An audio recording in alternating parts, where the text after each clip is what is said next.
Masquerade Muri Zimbabwe, welcome to our channel, Zim Confessions and Deep Secrets.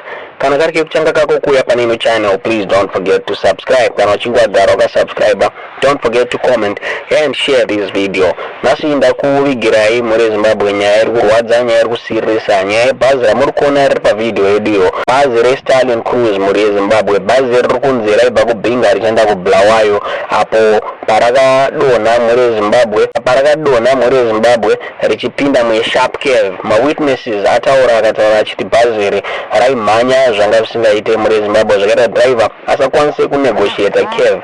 Saka parikunzi pakafira vanhu 5 pasport Muri Zimbabwe. Ini ari kurwadza nyaya kusirisa Muri Zimbabwe kuti apasati papera vhiki Muri Zimbabwe rimwe bhazi reStallion Cruise zvakare rakabatira moto richibva kwaMutare Muri Zimbabwe.